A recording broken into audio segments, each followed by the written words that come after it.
Antonella Falcidia foi assassinada em seu apartamento na Itália em 1993.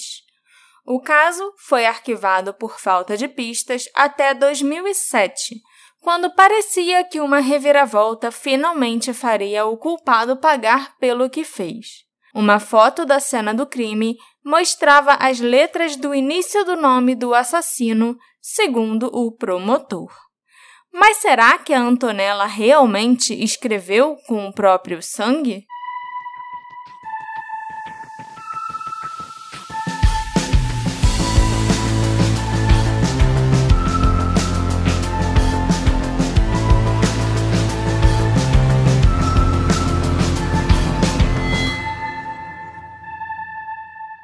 Olá, meus ouvintes queridos! Sejam bem-vindos a um novo episódio do Detetive do Sofá, seu podcast preferido de crimes e mistérios não resolvidos. Eu sou a sua host, Marcela, e hoje eu vou contar para vocês sobre o assassinato de uma mulher italiana chamada Antonella, que pode ou não ter escrito o nome do assassino dela com o próprio sangue. Será? E aqui é o Alexandre, mas antes eu queria avisar para vocês que quando esse episódio for ao ar, a gente deve ter lançado um episódio exclusivo para apoiadores, com o título True Crime. Estamos sendo justos com ele? Eu imitei o Braincast. Imitou não, você homenageou o Braincast. E a gente resolveu falar de algumas críticas meio que recorrentes que a gente vem ouvindo sobre o gênero True Crime em geral, e a gente quis dar a nossa opinião. É um episódio exclusivo para apoiadores, então se você quiser ouvir, basta se tornar um apoiador na Aurelo, qualquer quantia, ou estar no nosso grupinho de apoiadores. Isso. Se você apoiou pelo PicPay, que também tem essa opção, você consegue ouvir ali pelo Telegram, no nosso grupo. E o episódio, lógico, tá lá para todos os nossos apoiadores do Aurelo. E se você é apoiador e acabar ouvindo logo depois, vamos bater papo no grupo. Eu tô ansioso pra ver se rola uma conversa. Então, recadinho dado, me conta sobre a Antonella. A Antonella Falcidia era uma mulher de classe média alta da Catania, uma cidadezinha que fica na Sicília, no sul da Itália. O pai dela era um médico ilustre na cidade. O tio era o dono de uma clínica de alto nível chamada Enrico Falcidia, era o nome do tio e também o nome da clínica. E a própria Antonella era professora no Departamento de Higiene e Medicina Preventiva da Universidade de Catania. Ela conheceu seu marido, Vincenzo Morici. Tipo Vincenzo? Vincenzo Morici. Assim que você quer que eu fale? É porque eu acho que Vincenzo não deve ser o original do italiano. Tudo bem. Ou Enzo. Ele era conhecido como Enzo, o Enzo Morici. E os dois se conheceram na universidade e só depois da formatura, quando eles já estavam estabelecidos e, melhor, assim, de vida, que eles se casaram. Alguns anos depois, eles tiveram um filho chamado Riccardo. Agora sim. Que tinha 17 anos na época em que a tragédia aconteceu. O marido da Antonella, o Enzo Morici, era um conhecido cirurgião que atuava na Clínica Falcidia e possuía também 2 consultórios, um em Catania, perto da casa dele, e outro em Nicósia. É outra cidadezinha que fica a cerca de 100 quilômetros de distância. A família morava num prédio na Via Rosso di San Secondo, no centro de Catania. Tá bom pra você, Alexandre? Acho que já deu. Gostei muito, mas acho que já deu. Tá bom. Vamos ver se já deu pra mim. A família Falcidia Morici era, sem dúvida, uma família típica, de classe alta, muito respeitada e conhecida ali pela comunidade. No dia 24 de novembro de 93, a família recebeu uma carta anônima, escrita com recortes de jornais. Sabe quando você pega as letras do jornal e faz um bilhete? Aquela coisa de filme mesmo, né? Exatamente. A carta estava endereçada a Antonella e continha ameaças contra o Ricardo, o filho adolescente do casal. A carta dizia o seguinte: cuide do seu filho, eu sei todos os horários dele. Autoescola de moto, academia, saídas no sábado à noite. A carta também foi precedida por várias ligações estranhas para a casa da família. Alguém ligava para o telefone residencial deles, geralmente na parte da tarde, e desligava sem dizer nada. O dia 4 de dezembro de 93 era um sábado e tudo transcorreu normalmente ao longo do dia. Às 9h15 da noite, o Ricardo se despediu da mãe e saiu para encontrar os amigos. Por volta desse mesmo horário, o pai dele, o Enzo, acabava de visitar o seu último paciente do dia no consultório dele em Nicósia, a cerca de 100 quilômetros de casa. Depois de sair dessa última consulta, o Enzo jantou com seu colega Salvatore Campagna, em uma trattoria a caminho de casa. Já a Antonella estava sozinha em casa depois que o filho saiu, assistindo TV de camisola e esperando o marido chegar. Ela tinha 3 empregadas que trabalhavam para ela. A Giuseppa Zaccaria, que era cozinheira. A Socorro Estigoi, que tinha mais as funções de uma secretária ou assistente pessoal da Antonella. E a Ana Pereira, que fazia faxina no apartamento 3 vezes na semana. Mas as 3 mulheres já haviam ido embora à tarde e nenhuma delas morava no mesmo prédio da vítima.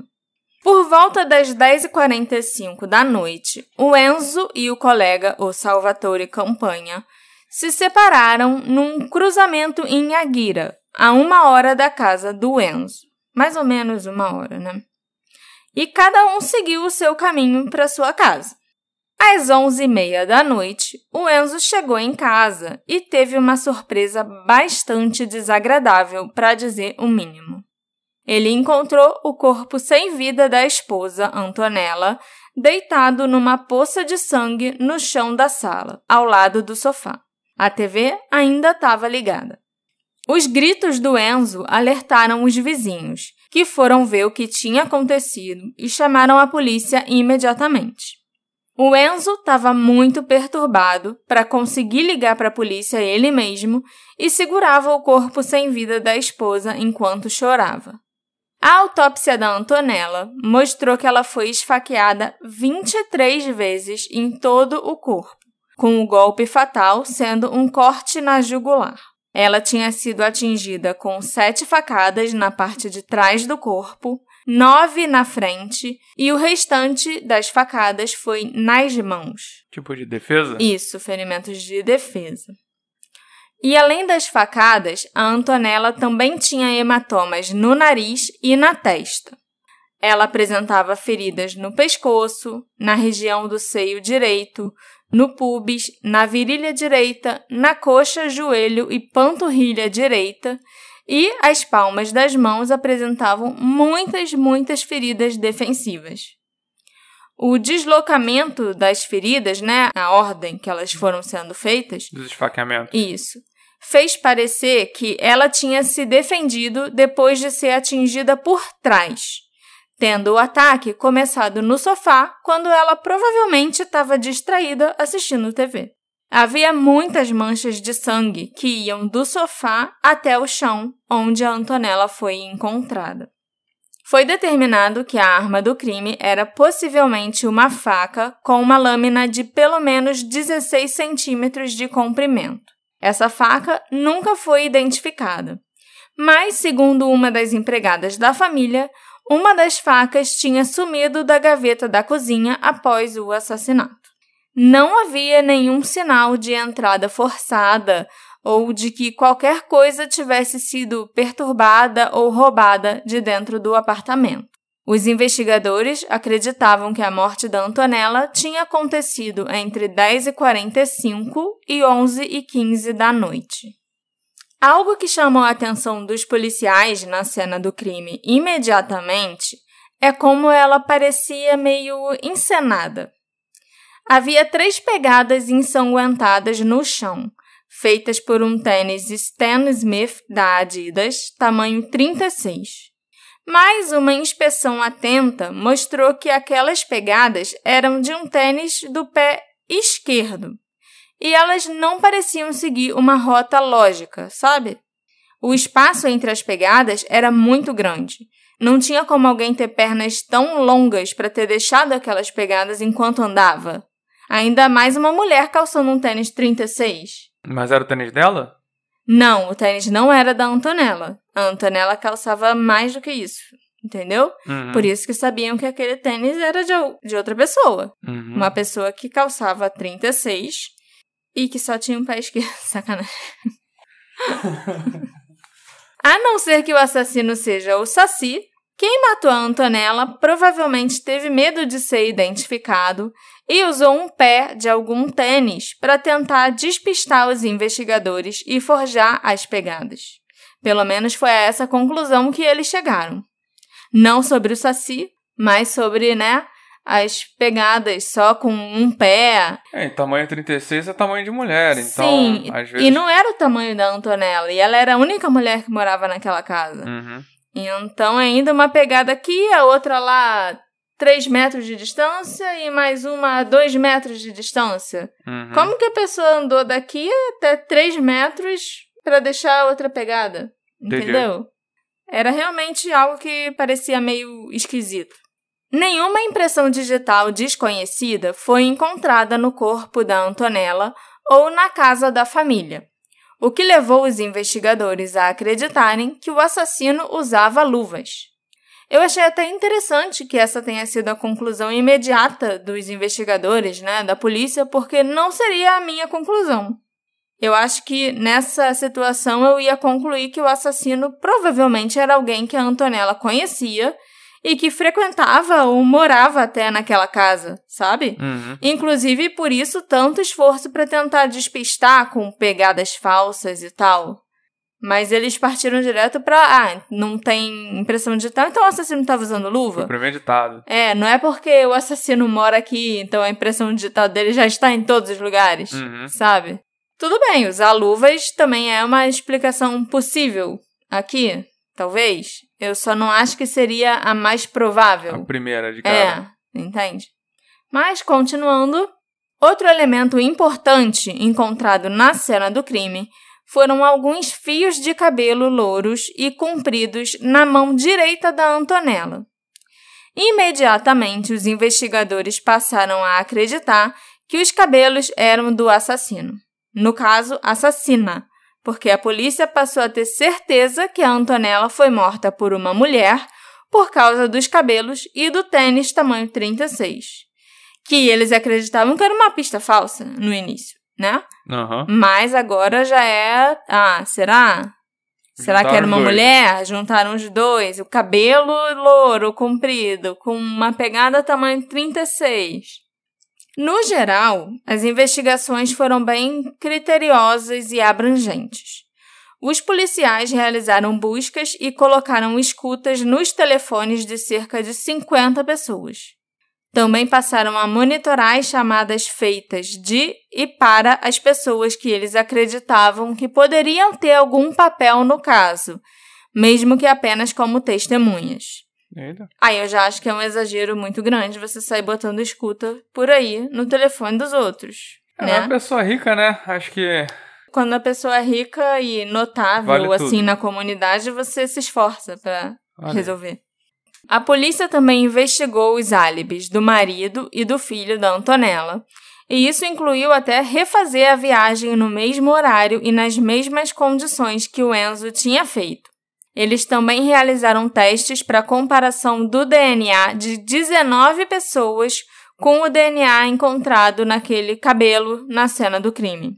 E todos os vizinhos que moravam no mesmo prédio da Antonella precisaram apresentar álibis, ou pelo menos dizer onde eles estavam quando o assassinato aconteceu e passar por um interrogatório com a polícia.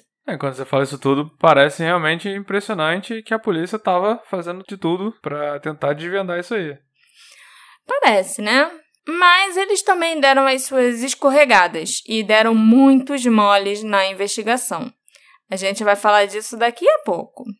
Depois que o Ricardo e o Enzo, o filho e o marido da Antonella, foram descartados como suspeitos graças aos seus álibis, o Ricardo estava com amigos e o Enzo estava na estrada, a polícia começou a procurar novos suspeitos e pistas, porque é claro, né, que o filho adolescente e o marido vão ser os primeiros investigados pela polícia. Normal. Sim. A Antonella era muito respeitada na comunidade e ela não parecia ter inimigos. Mas haviam rumores sobre o casamento dela e do Enzo, que estaria enfrentando alguns problemas e tensões nos meses que antecederam o assassinato.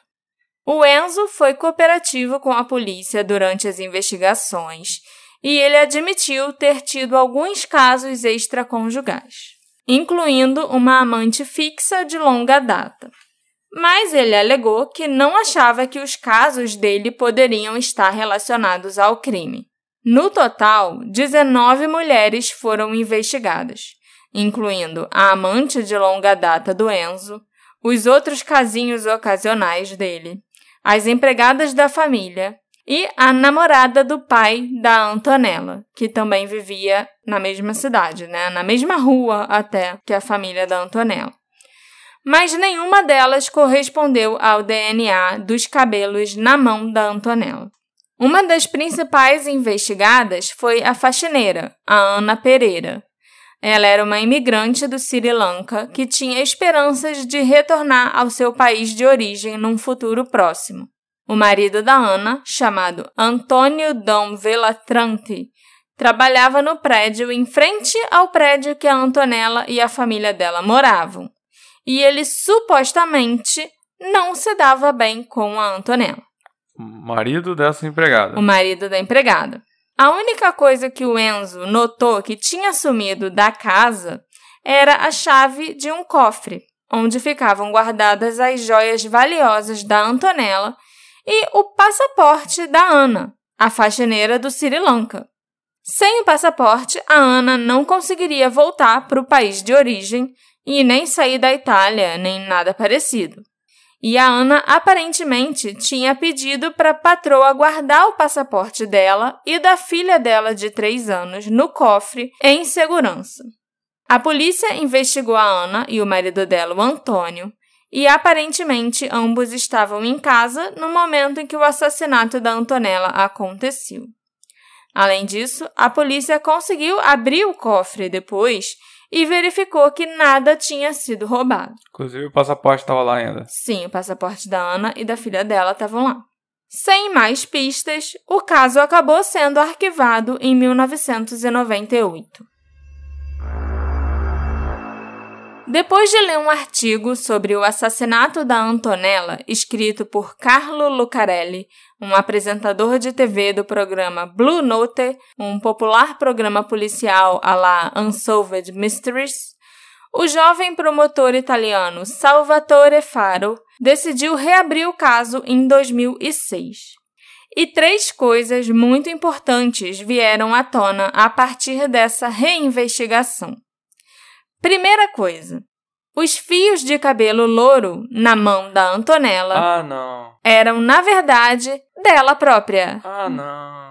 Não. Pois é. E provavelmente eles tinham sido plantados pelo assassino, assim como as pegadas. Essa foi a conclusão a que o promotor chegou depois de saber que o cabelo era da própria Antonella. Ele nem pensou que a mulher pode ter puxado o próprio cabelo num momento de dor e desespero. Já começou aí de novo a voltar para a teoria da... E dá um salto lógico, né? Entendeu? A teoria de, essa cena toda aqui foi montada. E esse, para mim, foi o pior dos moles que a polícia deu. O primeiro teste de DNA que eles tinham que ter feito era da própria vítima, né? Para ver se o cabelo que ela estava segurando era dela. Isso teria poupado muito tempo e muito dinheiro, já que pelo menos 19 testes de DNA foram feitos para tentar descobrir de quem eram aqueles cabelos. E a resposta estava logo ali. Caraca. É da própria vítima. Em segundo lugar, o médico, o Salvatore Campagna, o colega do Enzo que jantou com ele na noite do assassinato, não tinha mais certeza sobre a hora em que os dois se separaram. Inicialmente, ele tinha afirmado que ambos seguiram seus caminhos separados às 10h30, 10h45 da noite, mais ou menos, no cruzamento entre Aguira e Nissoria. Mas, em 2006, ele alegou que não tinha mais certeza do horário e podia ser que eles tivessem se separado no cruzamento entre 10 horas e 10h10 da noite. Bem mais cedo. Uma discrepância aí de pelo menos 20 minutos, que enfraqueceu o álibi do Enzo. Mas a terceira e mais importante descoberta feita pelo promotor Faro foi uma foto do sofá perto do corpo da Antonella. Ampliando as fotos que tinham sido tiradas na cena do crime, o promotor notou algumas manchas de sangue que pareciam soletrar as letras E, N e Z. O sofá em si já não podia mais ser analisado, porque já tinham se passado muitos anos e ele já tinha sido jogado fora. Então, o promotor pensou: será que a Antonella estava tentando soletrar o nome do assassino antes de morrer? Tá aí uma boa. Sim. Porque se for verdade, a polícia também deu mole. Outro mole, né? Como é que vocês não viram que tinha uma coisa escrita no sofá, sabe? Com o sangue da mulher morta. O outro mole que a polícia deu, e que pra mim também é imperdoável, é que eles não periciaram o apartamento tão bem assim. Depois que a polícia chegou e também os paramédicos, né, chegaram no local para ver se ainda podiam fazer alguma coisa pela Antonella, eles recolheram o corpo, também recolheram as evidências que estavam por perto, tiraram fotos da cena do crime e simplesmente liberaram o local. No dia seguinte, de manhã cedo, uma das empregadas já foi chamada para limpar tudo e o sofá foi jogado fora. O estado que estava aquele sofá realmente não dava para... não tinha jeito, não. Começou a ser atacado no sofá. E nenhum perito forense, tipo um CSI da vida, sei lá, esteve na cena do crime. E o apartamento foi liberado para limpeza muito rápido. Foi assim, eles passaram cerca de 2 horas, no máximo 3 horas no apartamento. Desde a hora que a polícia foi chamada até a hora que eles liberaram tudo e falaram: Enzo, você e seu filho podem voltar aí para casa, tá tudo certo, a gente já acabou. E no dia seguinte a empregada foi lá e limpou tudo, né? Então, basicamente, só sobrou as fotos, né? Só sobraram as fotos, exatamente. O Enzo, que nessa época, em 2007, já tinha se casado novamente e tinha até outro filho com a nova esposa, foi preso em 14 de março de 2007, acusado pelo assassinato da Antonella. De acordo com a teoria da promotoria, o Enzo teria chegado em casa pouco depois das 11 horas naquela noite. A Antonella teria confrontado o marido porque ele chegou muito tarde e os dois teriam começado a discutir por causa dos casos extraconjugais do Enzo. Em um acesso de raiva, ele a teria esfaqueado mais de 20 vezes com os golpes que a promotoria descreveu como cirurgicamente precisos. E depois, ele teria ido até a cozinha e lavado a faca. Mas como alguém pode dizer que deu golpe de faca com raiva sendo cirurgicamente preciso? Pois é. A pessoa tá esfaqueando pra matar. Pra mim, não tem como ser cirurgicamente preciso. Cirurgicamente preciso seria um golpe só. Mas já que você tá acusando um cirurgião de matar a esposa, convém. Então vamos falar que os golpes foram precisos. Foram todos cirurgicamente precisos Não era um e bisturi. só o último, quando ele quis realmente matar a esposa, que ele acertou uma artéria. Entendeu? Foram quantas facadas? 23. 23 facadas cirurgicamente precisas. Exatamente. É só um adjetivo que ele jogou mesmo pra causar impacto. Né? Enquanto isso, né, ainda seguindo essa linha de raciocínio da promotoria, O Enzo. A Antonella ainda estaria viva por um fio e ela teria conseguido escrever o nome do marido com o próprio sangue no sofá, enquanto ele tinha ido lavar a faca na cozinha. Ou, pelo menos, ela teria começado a escrever. Escreveu 3 letras. Aí, o Enzo teria voltado para a sala e visto o que ela estava fazendo. E foi aí que ele teria dado o golpe final e cortado a jugular da esposa. O Enzo, então, teria começado a gritar desesperadamente para alertar os vizinhos e fazer o papel do marido perturbado. Mas aí eu acho que a galera ia perceber que o cara estava cheio de sangue. Exatamente, né? Mas assim, quando o primeiro vizinho chegou lá, ele já estava abraçado com o corpo da esposa. E então, assim, ele já estava sujo de sangue. Uhum. Mas não tinha nenhuma faca por perto. Uhum. Então, assim, onde ele teria escondido a faca? Não deu tempo dele sumir com a faca, né? Nessa teoria, ele lavou a faca, pelo jeito. Lavou uma vez, E depois foi lá e usou a faca de novo. Então, assim, realmente muito mirabolante essa teoria toda que a promotoria tinha. E a acusação é uma coisa... não tinha muitas provas contra ele. É uma coisa que eu acho meio cruel em desfavor da promotoria, de qualquer caso. Porque, assim, eles têm que inventar... Muitas vezes inventar, não é descobrir, é inventar uma narrativa de como eles acham que aconteceu o crime. Uhum. E aí, só que eles não têm todos os fatos. E aí, o que acontece é que eles têm que criar uma história. Não, então, nesse caso, então ele foi lá, esfaqueou 19 vezes, aí parou, porque cansou, aí resolveu lavar a faca, aí viu que a mulher estava escrevendo o nome dela, aí resolveu dar mais uma facada, e depois ele sumiu com a faca. Como? Não sei. E aí, eu não sei se eu já falei isso aqui. Eles têm que criar essa linha do tempo, e se qualquer uma coisa dessa tiver errado, os advogados de defesa vão conseguir anular, mesmo que ele realmente tenha feito isso, atacar a narrativa da promotoria, que realmente, com as informações que ela tem que inventar uma história maluca, tem que inventar que os cortes foram precisos, porque corte preciso é coisa de médico, né? E aí também, onde que entra o tênis? Tamanho 36. Esqueceu a história do tênis, né? Porque não tava na casa. Então, o cabelo que ele fez com o tênis, sabe? Ele pegou um tênis de quem? Aonde? Fez as pegadas ali na sala e depois onde ele jogou esse tênis? Essa nova teoria desconsidera o tênis. Desconsidera. Né? Porque não precisa mais acreditar que teve luva. Exatamente. E o cabelo é aquilo que eu falei. Eu acho que ela pode ter puxado. Ela própria, sabe? No momento de dor. Não acho que você vai ficar surpreso de saber que o Enzo foi libertado da prisão 25 dias depois que ele foi preso para responder ao processo em liberdade. E ele foi absolvido no julgamento em 2011 e foi absolvido ainda novamente em 2013 pelo Tribunal de Apelações. Hoje em dia não tem nem mais recurso lá que a promotoria possa fazer para tentar acusar o Enzo novamente. Sim, acabou. Transitou julgado. É isso aí. A defesa alegou, entre outras coisas, que o argumento da promotoria carecia de um motivo real e se baseava inteiramente em conjecturas e suposições ao invés de evidências, começando pela escrita no sofá, que nada mais era do que manchas de sangue.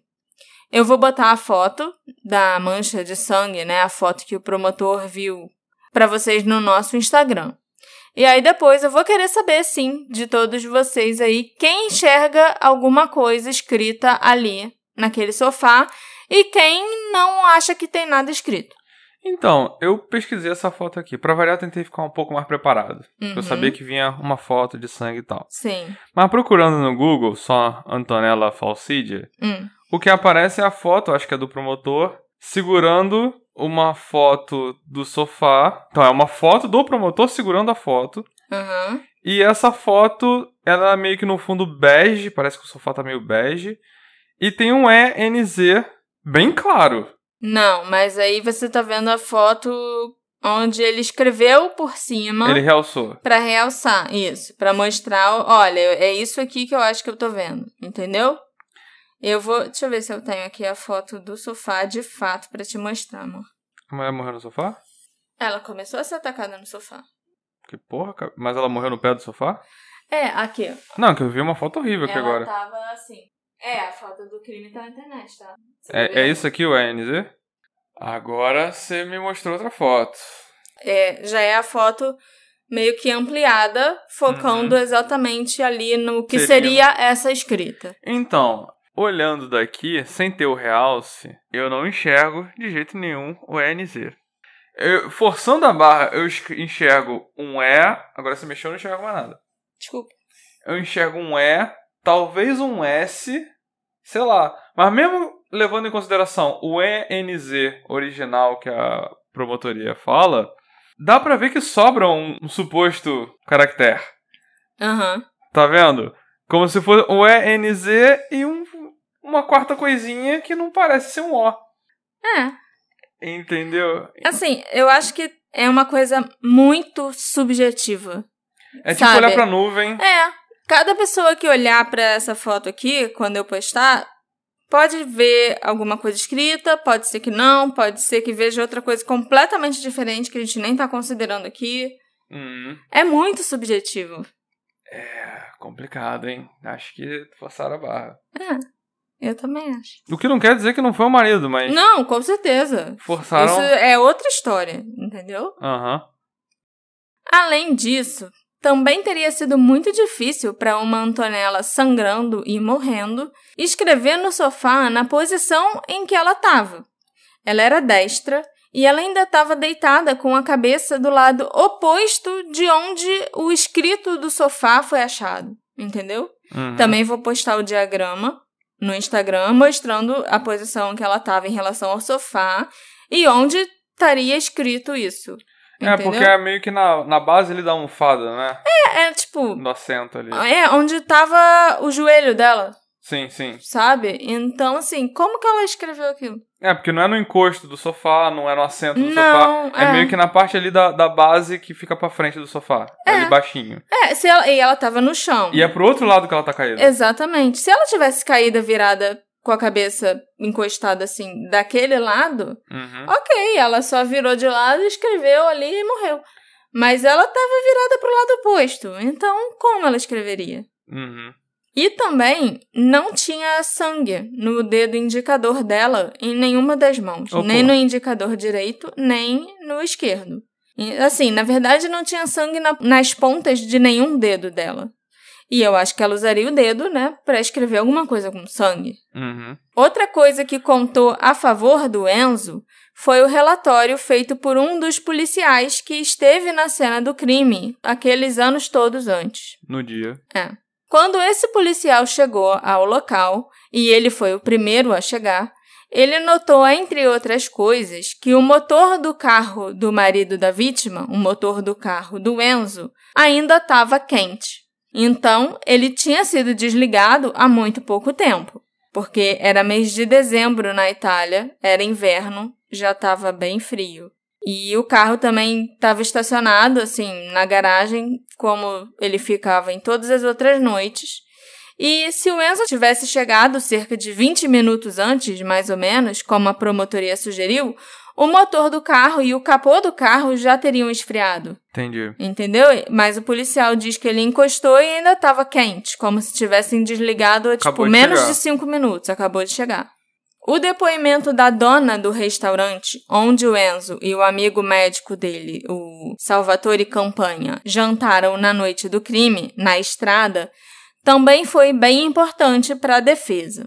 A Giuseppa Rizzoni e o marido dela, o Filippo La Rota, são os proprietários do restaurante La Rota, e eles prestaram depoimento em 18 de dezembro de 93, alguns dias depois do assassinato da Antonella. E nesse depoimento, a Giuseppa afirmou que, na noite em questão, ela tinha visto o Dr. Enzo com o colega dele, o Salvatore, no restaurante dela. O médico, o Enzo, entrou no restaurante para cumprimentá-la e para pegar um pão que ele tinha encomendado. Todo sábado, inclusive, ele pegava um pão, passava ali para comprar um pão que a esposa dele gostava muito, daquele restaurante, que era feito ali na própria tratoria pela Giuseppa. E quando o Enzo chegou para pegar o pão e fazer o pagamento e tal, ele e o amigo sentiram o cheiro do grão de bico que a Giuseppa estava cozinhando e resolveram ficar para jantar. Os dois jantaram e bateram papo, e a Giuseppa se lembra que às 10h45 da noite, o sobrinho dela, de 16 anos, veio pedir permissão para sair com os amigos.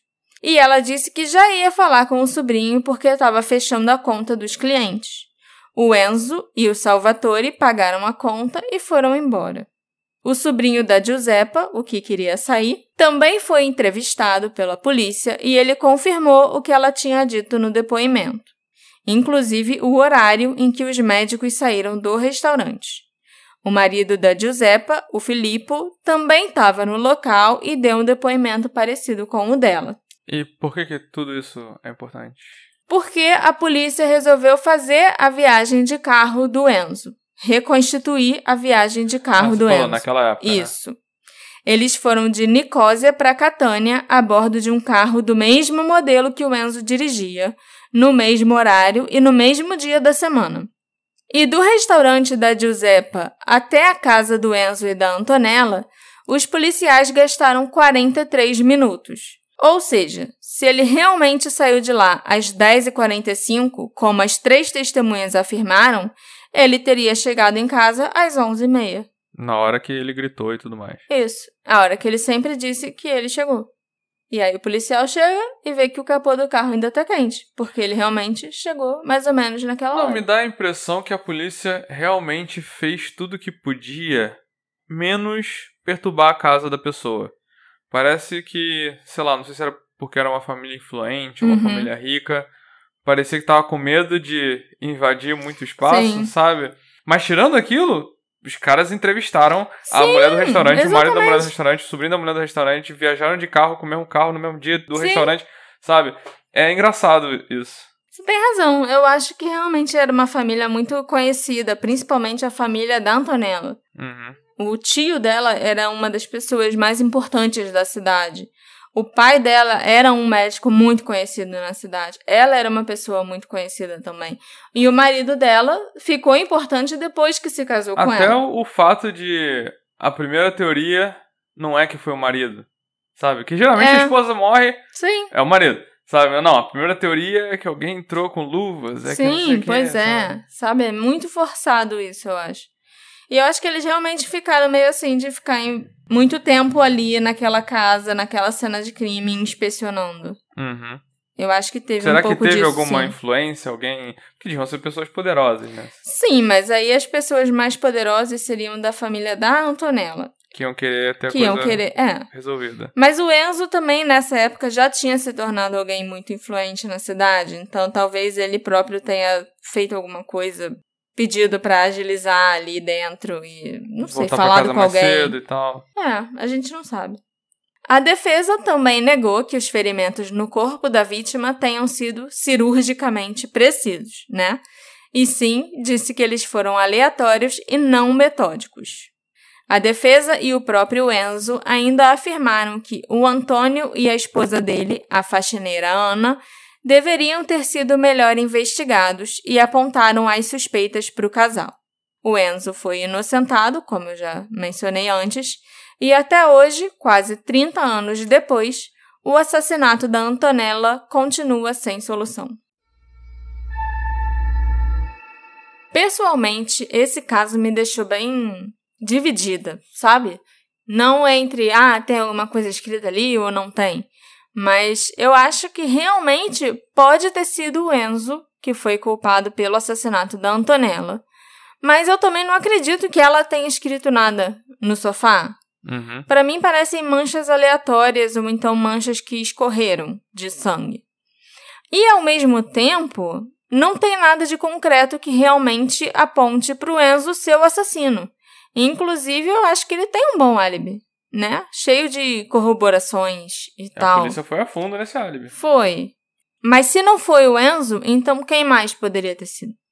Quem mais teria o interesse ou a chance de assassinar a Antonella? Um crime passional, porque 23 facadas é um crime passional. Ali dentro da casa dela, quando a mulher estava vendo televisão de camisola. Você no início do episódio falou que ela recebeu cartas ameaçando o filho. Isso vai voltar a ser importante? Talvez. Tá aqui nas minhas teorias. Mas se é importante de fato ou não, a gente não tem como saber. Dela.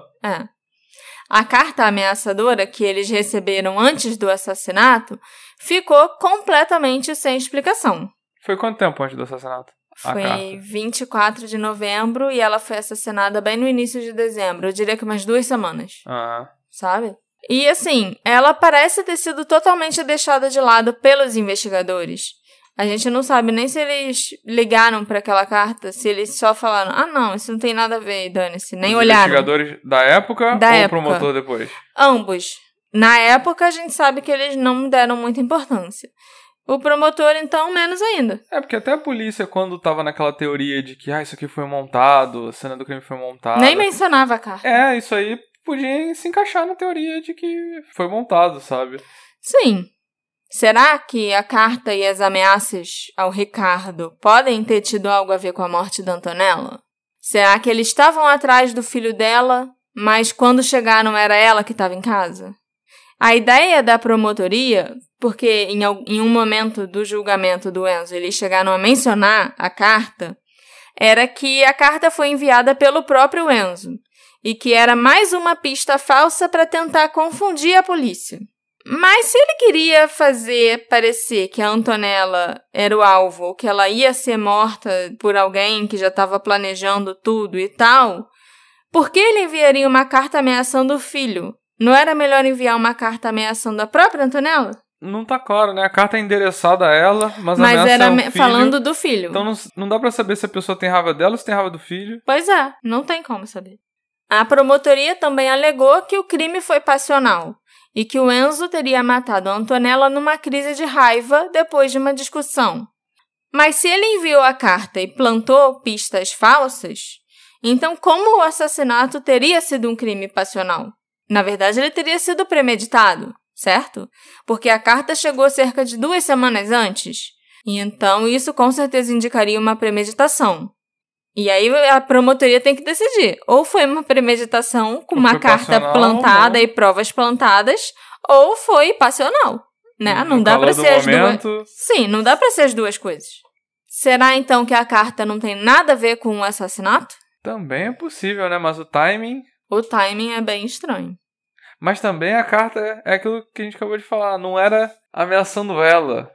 Era ameaçando o filho dela. Que então, pra ela seria, eu acho que pior do que ela própria ser ameaçada. Então, sei lá, eu pensei... Sim, mas não parece que é o filho dela que talvez tenha feito merda, tenha deixado alguém irritado? Essa é uma das minhas teorias. Tá, então daqui a pouco você vai pra frente nela. Não vou chegar aí muito pra frente, porque eu não consegui descobrir nada muito relevante sobre o filho dela. Mas é uma teoria, sim. Não havia nenhum sinal de arrombamento ou de entrada forçada no apartamento, como eu falei para vocês antes. Então, esse é um sinal de que a Antonella devia conhecer o assassino e que ela abriu a porta para ele. Ou ela abriu e deixou ele entrar, tipo, oi, querido, tudo bem? Ou ela abriu para uma pessoa que ela conhecia e a pessoa apontou uma arma para ela e falou, deixa eu entrar. Mas, de qualquer forma, ela abriu a porta. Ou a pessoa tinha chave. Sim, isso é também. Então, assim, além do Enzo, quem mais tinha acesso à casa ou seria recebido pela Antonella de boa, tarde da noite, num sábado, quando ela estava de camisola? Mas, assim, ou a pessoa tinha a chave ou ela abriu a porta, porque era alguém que ela tinha intimidade. Alguns conhecidos falam do Enzo como um homem que muito se beneficiou do apoio da família da Antonella, que era uma família de muito prestígio. E dizem também que ela era uma mulher muito generosa e muito gentil, mas que ela tinha um punho firme e que ela não toleraria infidelidade. Tá aí um motivo, então, para ela ter um estresse, para eles brigarem e tal. E uma coisa que eu achei muito suspeita a respeito do Enzo é que quando ele estava dando as primeiras entrevistas para a polícia, ainda no dia que o crime aconteceu, ele falou que seria possível entrar na casa usando um cartão telefônico para abrir a porta. Aqueles cartões que usavam em orelhão antigamente, sabe? E isso é muito suspeito, porque o que levaria alguém a pensar que um cartão telefônico pode abrir a porta da própria casa? Por que então ele não instalou um alarme? Ou uma tranca, já que ele sabia que um cartão podia ajudar a abrir a porta, tipo... Isso é coisa de filme, né? É coisa de filme. E é coisa que, assim... Eu não sei se deixaria algum sinal de arrombamento ou não, porque eu nunca tentei fazer isso em nenhuma porta. Então, como ele sabia que você abrir a porta com um cartão não ia deixar nenhum sinal de que a porta foi aberta, tipo, foi arrombada, sabe? Uhum. E por que mencionar isso pra polícia, assim, de um jeito tão aleatório? É meio estranho. Então, assim, são muitas possibilidades de quem pode ter batido na porta ou entrado naquele apartamento com uma chave.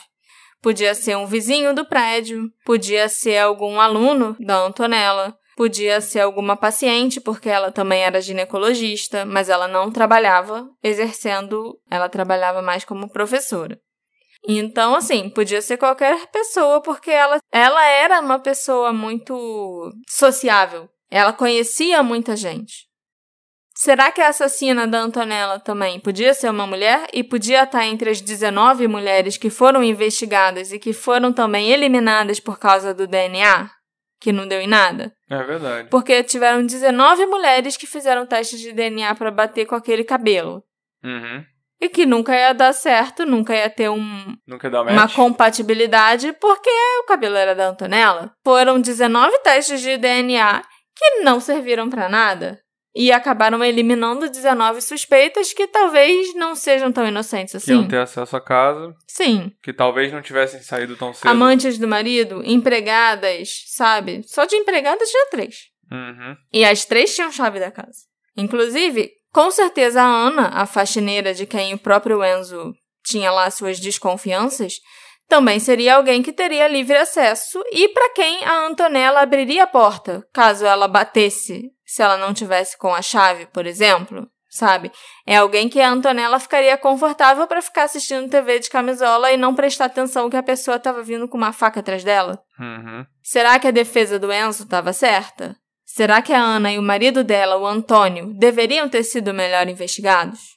Ao mesmo tempo, parece que é só coisa de babaquice xenofóbica, sabe? Pega a pessoa que é do Sri Lanka... Não, mas o problema, as grandes suspeitas não recaem sobre a Ana, recaem sobre o marido dela. Uhum. E ele é alguém que não se dava bem com a Antonella. Uhum. Também tem gente que acha muito estranho que o passaporte da Ana e da filha dela ficasse trancado no cofre dos patrões. Tipo, será que era trabalho escravo? Que ela não podia pegar o passaporte dela pra ir embora se ela quisesse? Sabe? Dá uma vibe, assim, de trabalho forçado. Porque ela não podia pegar o passaporte dela e ir embora dali. Sim. Mas, de acordo com pelo menos 2 fontes diferentes, a Antonella era muito próxima e muito amiga da Ana. E ela tinha muito carinho pela Ana e pela filhinha de 3 anos, que a Ana costumava levar para casa dos patrões com ela, quando ela estava trabalhando. De acordo com um vizinho, a Antonella até ajudou a Ana e o marido dela, o Antônio, a encontrarem uma casa alguns anos antes. Eles estavam precisando de um apartamento, a Ana estava grávida, e aí a Antonella conseguiu um emprego para ele no prédio do outro lado da rua, como zelador. E aí eles tiveram a casa do zelador no prédio para morar, entendeu? Eles conseguiram um lugar para morar e de quebra um emprego para o marido dela. Entendi. Também é por isso que as pessoas acreditam que a Antonella e o Antônio não se davam bem. Porque as duas eram muito amigas e a Antonella sabia que a Ana era maltratada pelo marido e incentivava a Ana a pegar a filha e deixar o Antônio. Talvez até por isso que a Ana tenha pedido para guardar o passaporte no cofre, para que ele não pudesse pegar e ameaçar ela. E isso é algo que a gente sabe que acontece, a gente vê muito por aí em caso de violência doméstica. O agressor pega os documentos de identidade da vítima e esconde para tentar impedir a vítima de ir embora e para manipular mesmo, né? Para ter o controle sobre a outra pessoa. Um dos primeiros passos que as vítimas devem dar, inclusive, é esse, é levar seus documentos mais importantes para um lugar seguro. E talvez a Antonella e o cofre dela fossem o lugar seguro da Ana. E se ele fosse realmente um marido abusivo e tal, costuma ser importante isolar a vítima, Sim. Sabe? Então já tá em outro país. Sim. Tá longe da família dela e coisa e tal, mas fez uma amizade. E uma amizade forte, né? Sim. Importante, que ajudou a mulher pelo jeito. E aí o cara, que é um abusador, provavelmente, pelo que dizem, não deve ter ficado nada feliz com isso. Não, ele não ficou. Ele e a Antonella tiveram várias discussões, várias brigas, assim, ao longo dos anos. Então, o Antônio e a Antonella realmente não se davam bem. Ela era uma pessoa que falava realmente o que ela achava, entendeu? Ela falava que a Ana tinha que se livrar dele, que tinha que se separar dele. Quando eles brigavam e a Ana ia para casa dos patrões, o Antônio vinha atrás dela e a Antonella falava, não, deixa ela em paz, você é um agressor de mulheres e tal, você é um marido abusivo. E os dois realmente se enfrentavam. Ela enfrentava ele, os dois realmente brigavam. Uhum. Então eu não acho que ele gostava dela, nem um pouco. Entendi. Né? Mas, pelo que eu sei, o casal, tanto a Ana quanto o Antônio, foram investigados sim. E, inclusive, o Antônio tinha um álibi. Uma moradora do prédio onde ele morava e trabalhava de zelador, chamada Simone De Luca, declarou que ela estava em casa comendo pizza na noite do assassinato. Às 10h15 da noite, ela, o filho e uma amiga dela ouviram os tapetes do prédio sacudindo e batendo, e normalmente quem faz essa limpeza dos tapetes é o Antônio. Então, nesse horário, ele provavelmente estava batendo os tapetes. Não é tão importante, já que o assassinato aconteceu só depois. Já por volta das 11h15 da noite, a Simone e o filho saíram de carro para levar a amiga dela, Rita, para casa. Quando eles estavam descendo as escadas, encontraram o Antônio, que estava lavando a escadaria do prédio. Ela e o filho voltaram e estacionaram em torno das 11h20, 11h25 da noite. E o Antônio ainda estava lavando as escadas e nada parecia fora do normal. Inclusive, a Simone ainda afirmou que a garagem dela fica bem em frente à porta do prédio onde morava a Antonella e que ela não notou nenhum carro suspeito ou o carro do Enzo no local. Ou seja, no horário em que o assassinato devia estar acontecendo, o Antônio estava trabalhando no prédio dele, batendo tapetes e lavando a escadaria. Mas a gente ainda tem 2 outras teorias para explorar. A primeira, uma que você inclusive já mencionou.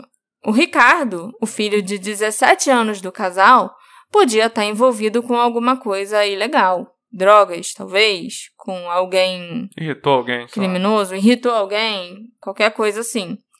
E por isso, a carta ameaçadora teria chegado para Antonella. Vai que a mãe acabou sendo morta por causa de algo que o filho fez. Ou por causa de alguma vingança? Será que o assassinato da mãe foi uma maneira da máfia italiana enviar uma mensagem ao Ricardo? Eita. Porque eu imagino que se você tá com problemas com criminosos na Itália, é a máfia. Faz sentido. E já que nós estamos falando dos familiares da Antonella, nos últimos anos, a Antonella vinha dedicando parte do seu tempo a cuidar do seu pai idoso, chamado Giuseppe. E o Giuseppe morava no prédio em frente ao prédio da Antonella. O prédio que morava todo mundo. Morava a Ana, morava o Antônio, morava o pai dela, morava a vizinha, né, a tal da Simone, que viu o Antônio lavando a escada. Naquele prédio mesmo. O Giuseppe arrumou uma namorada e queria casar com ela. Uma mulher chamada Santa Santagati. Por que alguém dá esse nome para a filha? Santa Santagati. E como a Antonella não concordava que o pai se casasse com alguém que ele mal conhecia e com quem ele se relacionava há pouco tempo, porque, né, o pai queria casar a qualquer custo, as 2 mulheres tiveram várias discussões e conflitos, a Antonella com a Santa. Então, a população local suspeita que a Santa poderia ter algo a ver com o assassinato da Antonella. Mas aí eu acho que já tá especulando demais. Apesar de que a assassina pode ser uma mulher, quando a gente lembra do tênis, tamanho 36. Eu não sei quanto a Santa calçava. E o mais bizarro é que 1 mês e meio depois que a Antonella morreu, o pai dela, o Giuseppe, também morreu. Ele infartou no meio da rua. E sabe quem era o cardiologista dele? E o médico que tentou socorrer o Giuseppe depois do infarto? O Enzo. O genro, o Enzo Moritti. Quando o Enzo estava sendo julgado, inclusive, quando ele foi acusado, né, pelo assassinato da Antonella, os promotores chegaram a pedir uma exumação do cadáver do pai dela para saber que droga teria sido administrada pelo Enzo para tentar salvar, reanimar o Giuseppe. O juiz achou que isso já era extremo demais, né? Já era especulação demais e negou o pedido de exumação da promotoria. E eu acho que ele fez a coisa certa, porque já era conspiração demais. Você achar que o homem matou ainda o sogro no meio da rua. Não bem com uma teoria sólida, né? Não estava com um caso sólido. O tio da Antonella, o Enrico Falside, também morreu, mas foi só 2 anos depois do assassinato dela. Ele morreu enquanto ele operava um tumor no estômago. E o Enzo estava presente na cirurgia. Por isso que tem muita gente na Itália que acha que ele pode ter feito alguma coisa agora para matar o Enrico também. O cara queria matar a família toda. Pois é. Mas não é assim que funciona, porque, assim, tem muita gente envolvida numa cirurgia, né? O médico não vai cometer um assassinato ali. E o Enzo estava só acompanhando como o cardiologista do Enrico, caso ele sofresse uma parada cardíaca ou alguma coisa assim, que ele iria entrar em ação. Ele não estava operando o Enrico. Ele é cardiologista, o homem estava operando um tumor no estômago. Tem nada a ver uma coisa com a outra. Uhum. Ele, inclusive, estava presente a pedido do próprio Enrico, que confiava muito nele. Mas, a Antonella foi assassinada. 1 mês e meio depois, o pai dela infartou e morreu. Aí, 2 anos depois, o tio dela morreu numa cirurgia em que o Enzo estava na mesma sala. Estava nas 3. Então, com certeza foi ele. Ele é o assassino e ele tá matando todo mundo que descobre. No mínimo, esse Até cara... o cachorro. Dizem que ele matou o cachorro. Sério? E a promotoria pediu para exumar o cachorro. Porque acharam que ele tinha envenenado o cachorro. Que morreu um pouco depois da morte da Antonella. No mínimo, o Enzo é uma pessoa que traz aquela nuvem de azar. Que coitado. Eu cheguei a ficar com pena dele. Deveria evitar. Eu adicionei ele no Facebook. E ele parece ser uma pessoa super de boa, sabe? Assim, tá só seguindo a vida. Uhum. Morando na Itália. Casou de novo, teve filho. Casou de novo, teve outro filho. Se dá super bem com o filho dele, com a Antonella, o Ricardo. Ricardo também é médico. Hoje em dia é ele que cuida da clínica Falsídia, lá ainda nessa cidade mesmo, na Catânia. E logo que o pai começou a ser acusado, em 2007, foi preso e tal, o Ricardo sempre ficou do lado dele. O Ricardo absolutamente não acredita que ele tem alguma coisa a ver com a morte da mãe. Uhum. E assim, pra mim isso quer dizer muita coisa, porque eu já vi vários casos, quando a pessoa é acusada e coisas começam a vir à tona, a pessoa acaba perdendo o apoio de todo mundo. Uhum. Mas nesse caso não, o filho dele, o filho da vítima também, continuou apoiando o pai até o fim. Mas ainda em relação ao Giuseppe, o pai da Antonella, e a noiva, ou namorada dele, a Santa, nos dias seguintes ao assassinato, cartas e telefonemas começaram a chegar anonimamente à polícia. E num dos telefonemas, um menino afirmou que ele estava passando pela rua Rosso di San Secondo na noite do crime, a rua onde a vítima morava, e quase foi atropelado por um carro dirigido por uma loura. Um carro branco dirigido por uma loura. Ainda depois disso, chegou uma carta falando de uma loura... Gente, o que as pessoas têm contra louras? Chama atenção. De uma loura se comportando estranhamente no funeral. E uma segunda carta dizendo que o Giuseppe teria sido assassinado pelo Enzo por vingança. Porque o Enzo teria descoberto que foi a Santa que matou a esposa dele. Então ele resolveu matar o sogro, o namorado da Santa, para se vingar. Parecia que tava realmente atirando pra tudo quanto é lado, né? Não só a promotoria, né? Tipo, os italianos em geral, você fala desse caso, eles têm as teorias mais mirabolantes. Esse caso é famoso lá, então? É famoso na Sicília. Muito famoso na Sicília. Não na Itália inteira, né? Só no sul mesmo. Eu vi tudo que tem disponível na internet sobre esse caso. E aí, do nada, vem uma pessoa e fala, então, eu morava na região, né, na época que o crime aconteceu, e todo mundo falava que uma tal de Eugídia era a assassina. Aí... Essa é nova. Quem é Eugídia? Em nada do que eu li tinha, em lugar nenhum, menção a alguém que tivesse esse nome. Aí vem outra pessoa embaixo, no comentário de baixo. Nossa, mas a minha mãe morava lá e ela achava que fulano de tal que era o culpado. Aí já é outro nome que, tipo, também não tem nada a ver com nada. Todo mundo tem a sua teoria. Todo mundo tem a sua teoria e todo mundo acha que sabe quem foi e todo mundo quer compartilhar ela com você. no fim das contas, a gente acaba só com um monte de nomes e com um monte de teorias mirabolantes e sem pistas, sem evidência concreta nenhuma, sabe? É bem até engraçado que, tipo, as primeiras investigações da polícia foram focadas numa mulher como assassina, né? Tanto que fizeram vários testes de DNA para descobrir de quem era o cabelo. E, nossa, pegadas de um tênis tamanho 36. Mas aí chegou 2007, começaram a aparecer as teorias das letras no sofá e até o perfil do assassino que a polícia estava buscando mudou completamente. Mas as teorias das pessoas não mudaram. Continuam achando que foi a Santa, que foi a tal da Eugídia, que eu não sei quem é, que esse é o nome que realmente foi citado e ficou na minha cabeça, porque é um nome muito esquisito. Mas eu não encontrei essa pessoa, e que foi uma amante do marido dela. Mas quem conhece esse caso já depois de 2007, quando o promotor fez o circo midiático em torno do Enzo escrito no sofá, já acha que foi o marido ou que foi algum homem. Porque tinha que ser uma pessoa forte. Porque as pessoas não se atualizam, tal. Então, assim, pode ser qualquer coisa. Mas, hoje em dia, um cientista forense traçou o perfil do assassino em 2013, 2014. Depois que tudo que tinha para acontecer no caso já tinha acontecido. E ele apareceu com o nome Eugídia. A desconhecida. Não. Mas esse cientista, ele afirmou que o assassino é um sujeito adulto do sexo masculino, entre 40 e 50 anos. E isso podia ser deduzido por causa da força dos 2 socos que teriam atingido a Antonella e a deixado desnorteada. Que ela também levou 2 socos, é verdade, a gente até esquece disso. A fúria sobre a vítima e a tentativa de encenação apontando para uma mulher também indicavam que o verdadeiro assassino devia ser um homem. Outras características atribuídas a ele recentemente são que o assassino é um sujeito organizado, planejador, frio, determinado, habilidoso na intrusão, na adulteração e execução dos planos, capaz de lidar com eventos inesperados, obstáculos e situações perigosas. É o James Bond dos assassinos. É um guarda-chuva gigante, porque de novo cai naquela dicotomia. Foi algo premeditado ou foi algo passional? Né? Não fica claro nesse perfil.